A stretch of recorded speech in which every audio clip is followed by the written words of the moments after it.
네, 안녕하세요. 저는 자이에서 2주차 베이스 세션 유넷 발제를 맡은 임승현이라고 합니다. 제가 오늘 발제할 논문은 유넷이고요. 제목부터 좀 짚고 넘어가면 좋을 것 같아서 제목부터 보고 가겠습니다. 여기 나와 있는 것처럼 이 논문의 핵심적인 주제는 의료 도메인에서 이미지 세그멘테이션을 수행을 하되 컨볼루션 네트워크를 어떻게 사용을 할 것인가에 대한 접근법이 담겨 있는 논문입니다.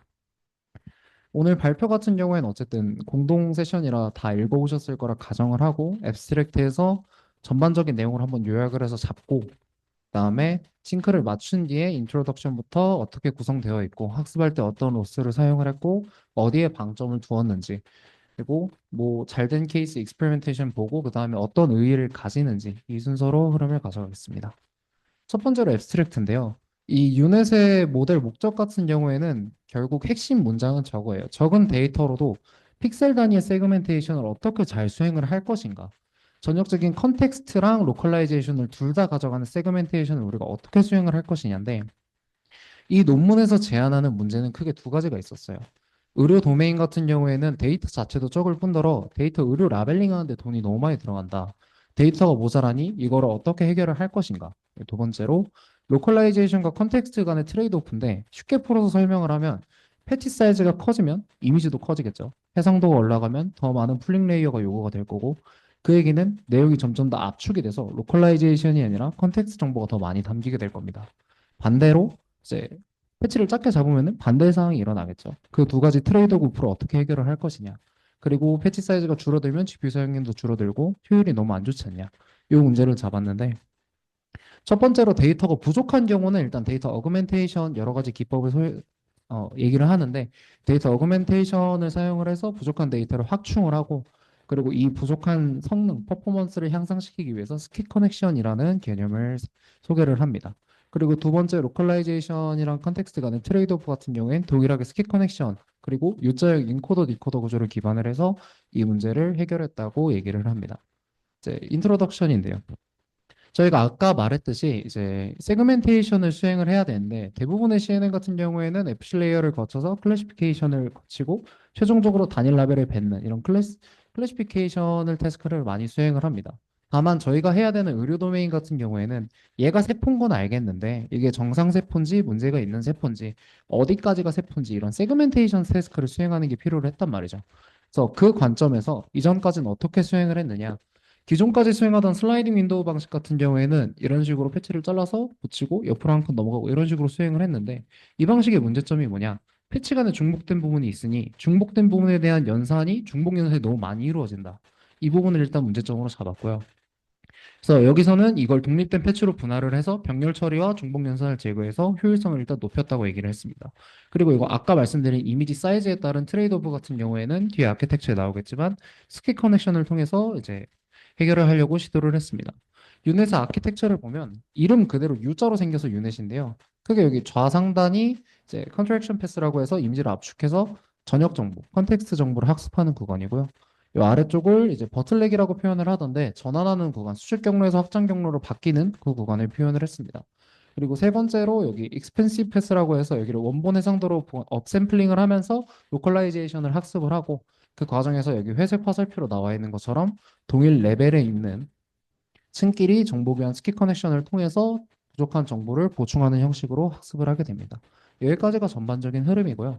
하나씩 끊어서 보면 컨트랙션 패스 같은 경우에는 스텝이 크게 세 가지로 나누어집니다. 컨보루션 레이어 두 개와 렐로 그리고 백스플링을 반복을 하는데 이 경우에 오른쪽 아래 이게 저번 주 있던 저희 논문에 있던 그림에서 빼왔는데 이런 식으로 채널이 있는 거를 채널 사이즈가 해상도가 반반으로 주는 대신에 채널이 두 배가 되는 형식으로 점점 다운샘플링이 진행이 됩니다.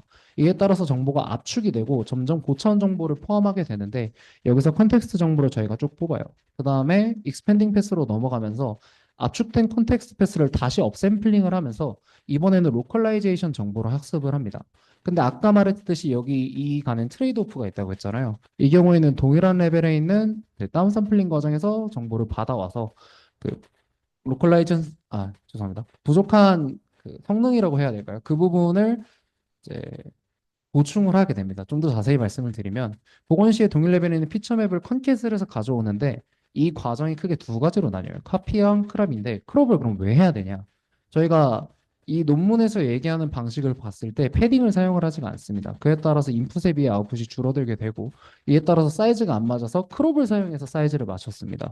그래서 그리고 마지막 단계까지 쭉 이렇게 올라가게 되면은 이렇게 다시 원 상태가 되는데 이 상태에서 원 바이 원 컨볼루션을 통해서 채널 수를 최종적으로 두 개를 줄여요. 그래서 여기서 최종적으로 뽑는 라벨이 세포와 세포막 두 가지로 나눠서 경계를 구분하게 됩니다. 이 부분은 나중에 트레이닝 로스에서 어떻게 더 가중치를 뒀는지 설명을 할게요. 다시 처음에 얘기했던 부분에서 데이터가 모자라다는 질문을 얘기를 했었잖아요. 데이터가 모자란 걸 데이터 어그멘테이션 중에 여러 방법을 사용해서 해결을 했는데 그중에서 첫 번째로 이제 오버랩 타일 방식을 사용을 했습니다. 이제 기본적으로 패딩을 사용을 안 하니까 아웃풋 사이즈가 인풋 사이즈보다 작아지게 되는데 그래서 가장자리 정보가 점점 소실되는 문제가 발생을 해요. 그래서 이 부분을 어떻게 해결을 했냐? 미러 익스펜딩을 통해서 이 원래는 제로 패딩이나 이런 걸로 들어가야 되는 부분을 복사를 해서 여기 사이즈를 늘려준다고 보면 되는 거죠. 얘를 기준으로 복붙해서 미러링 해준다 말 그대로. 그런 식으로 사용을 했고 두 번째 같은 경우에는 이제 이 부분은 제가 100% 이해했는지 확신은 없긴 한데 오버랩 타일 하는 과정에서 요 이미지 있죠. 이 타일로 입력이 될 때 이전의 입력 부분을 포함되는 방식으로 넣었다고 하더라고요.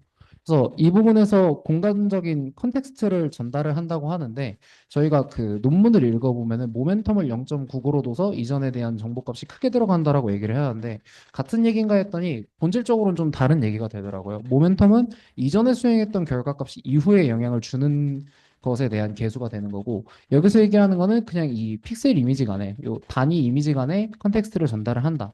그런 의미로 사용을 했던 것 같습니다. 그래서 사실 패치랑 타일이 조금 지금 개념이 좀 혼재가 돼서 이 부분은 좀 이따 같이 얘기를 해보면 좋을 것 같습니다. 그리고 두 번째 방식으로 어그멘테이션으로 엘라스틱 디포메이션을 사용을 했는데 어쨌든 목적은 말 그대로 저희가 모자란 데이터를 보강하기 위해서 사용한 방법 중 하나고요. 논문에서 언급했던 방법으로는 이제 쉬프트 로테이션, 그레이 밸류, 엘라스틱 디포메이션 이런 걸 언급을 했습니다.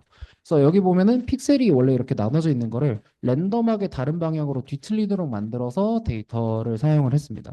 이게 특히 더 효과가 좋았을 것 같은 게 어쨌든 세포 같은 경우에는 선형적 직선으로 쪼개진 게 아니라 이런 식으로 곡선 형태가 많으니까 그리고 어쨌든 이 방식에서는 돌연변이라든가 이런 변이나 이런 것들을 잡는 데도 좀 초점을 뒀더라고요. 그래서 그 부분에서 좀 더 효과가 있지 않았을까 싶습니다. 그래서 결국 로스 펑션을 살펴봐야 저희가 어느 부분에 방점을 뒀는지를 볼 수 있는데 먼저 한마디로 정리를 하면 로스는 이제 최종 피처 맵의 픽셀 와이즈 소프트맥스 값이랑 그다음에 크로스 엔트로피 로스끼리 결합으로 동작을 하거든요. 하나씩 보면 이제 클래스 이제 픽셀 값에 대한 출력 값은 이러한 형식으로 계산이 됩니다. 이 픽셀 값에 대해서 확률이 얼마나 정확한지 우리가 판단을 해야 되니 크로스 엔트로피를 사용해서 다음과 같이 계산을 하는데 다음 로식을 보면은 조금 명확해집니다. 그래서 이 수식을 봤을 때 이 WC 같은 경우에는 클래스가 동일한 빈도로 나오지 않기 때문에 그 희귀도에 따른 가중치를 따로 주고요.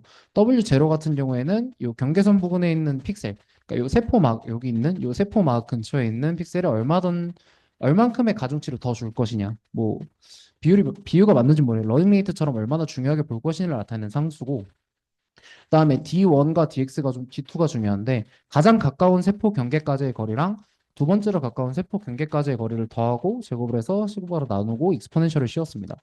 그래서 이거를 수식이 이게 어떤 의미를 가지냐를 생각을 해봤을 때 경계값이 멀어질수록 익스포넨셜이기 때문에 값이 급격하게 증가를 하잖아요. 그 얘기는 경계 픽셀의 가중치가 매우 높고 이를 통해서 세포 경계에 대한 중요도를 굉장히 많이 주었구나라고 해석을 할 수가 있습니다. 그래서 왼쪽에 논문에서 나온 그림까지 같이 해석을 해봤을 때 저게 세포 간의 경계도거든요. 이거를 캠 형식으로 이제 얼만큼 많이 나왔나를 가중치 맵을 보자면은 이런 식으로 세포막에 굉장히 가중치가 강하게 걸려 있는 것을 저희가 확인을 할 수 있습니다. 그래서 익스페리먼트 같은 경우에는 뭐 사실 아까 저희가 얘기했듯이 얼만큼 뭐 좋은 성능을 냈고 어느 대회에서 얼마나 좋은 성적을 냈냐인데 EM 세그멘테이션 챌린지라는 곳에서 1위를 했다고 합니다. 그래서 워핑 에러라고 이제 위상기하학적인 개념에서 이제 그라운드 트루스랑 위치적인 지오메트릭한 차이가 얼마나 나느냐 요거를 나타내는 에러 값이라고 하는데 이게 가장 적었다고 하고 그리고 ISBI 셀 트래킹 챌린지라는 부분에서도 보시는 바와 같이 굉장히 좋은 성능을 냈다라고 합니다. 그래서 컨클루전 같은 경우에는 결국에 앞에 맨 처음에 얘기를 하고 시작을 했듯이 이 모델의 핵심적인 특징은 데이터 어그멘테이션을 통해서 적은 양의 데이터를 어떻게 잘 학습을 할 것인가. 그리고 유넷과 스킵 커넥션이라는 방법을 통해서 컨텍스트와 로컬라이제이션 간의 트레이드오프를 어떻게 해결을 할 것인가에 대한 내용이었어요. 근데 이 내용을 읽고 나니까 이제 몇 가지 궁금한 점이 좀 들더라고요. 그러면은 이 인코더 디코더 구조상 얼마나 깊게 짜는 게 가장 효율적일까? 그리고 이 스킵 커넥션을 이렇게밖에 사용을 못 하는가? 그래서 이후 후속 연구를 좀 찾아봤는데 일단 PPT가 좀 깨졌는데 여기 데이터가 잘렸는데 유 세 번째 이게 가장 효율이 좋다고 하고요. 깊이로 봤을 때. 그리고 이런 것처럼 요 스킵 커넥션을 보면은 첫 번째 내려온 거에 대해서 가중을 하고 요 두 번째와 요렇게 앙상블을 하는 형태로 구조가 나온 것도 있더라고요.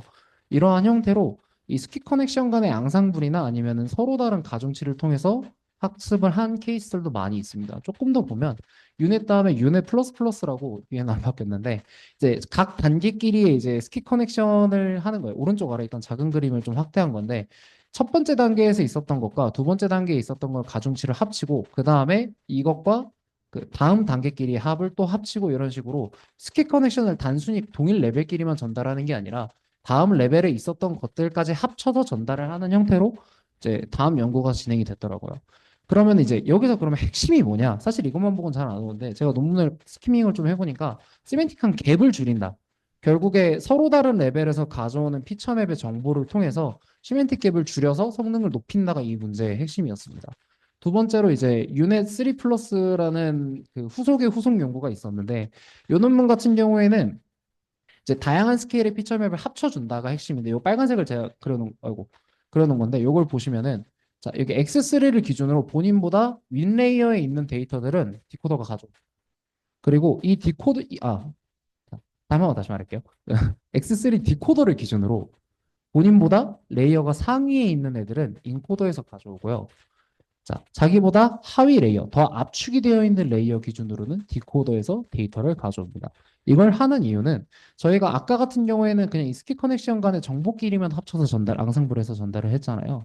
이 방식 같은 경우에는 다양한 스케일에 있는 피처 맵들을 쭉 모아서 그 맵들을 활용을 해보자라는 접근법으로 사용을 했더라고요. 그래서 이러한 접근법들이 추가적으로 있었다.